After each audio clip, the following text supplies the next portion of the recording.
In the 1920s, 30s, 40s, and 50s, this would have been the center of the African-American business district known as Paradise Valley. This business and entertainment district kind of grew as African-Americans were migrating from the South to the North, and we call that period the Great Migration. Thousands of African-Americans are leaving the South, leaving conditions of Jim Crow in the South, leaving conditions of sharecropping and tenant farming, and looking for jobs in places like Ford Motor Company and the other auto factories. And they're coming to the city of Detroit and making a decent wage. But because of property discrimination, they can't own property everywhere in the city of Detroit, so there's certain sections that they can. One of them is Black Bottom, which is the African-American residential district. The other is Paradise Valley, which will be the African-American business and entertainment district. And from the 1920s to the 1950s, there are 350 black-owned businesses that are either in this area or very close to this area.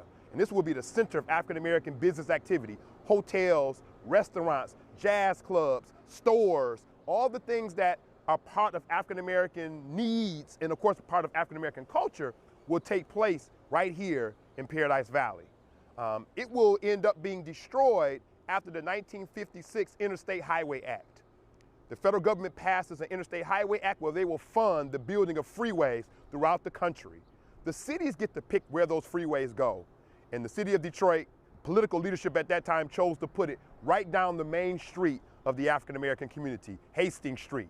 And they take the land by eminent domain, which includes the shops, the restaurants, the stores, the hotels, and we lose Paradise Valley, the black business district, after the Interstate Highway Act in 1956. So by the mid-60s, most of Paradise Valley is destroyed. So the African-American residents who lived in Black Bottom, many of the first wave that are going to, when they lose their land, are going to have to find places because there's not a lot of places for them. But as the successive waves of Black Bottom happen, they end up in an area where Jewish residents are beginning to leave away from.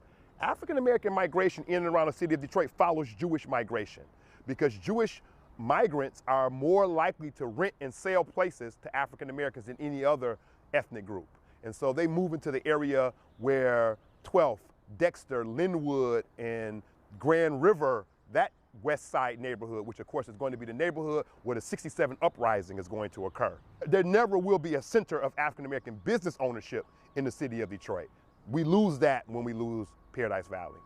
It was called urban renewal, but African-Americans at that time called it Negro removal because they saw themselves being displaced from their homes. And of course, if they were renters, which 80% of the people in Black Bottom were, they only got a 2-week notice to be kicked out and an eviction. They got an eviction notice.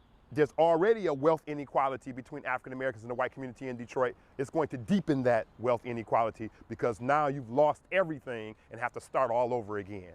So today, when you're in downtown Detroit, there's a lot of development going on. There's businesses opening up, restaurants and stores.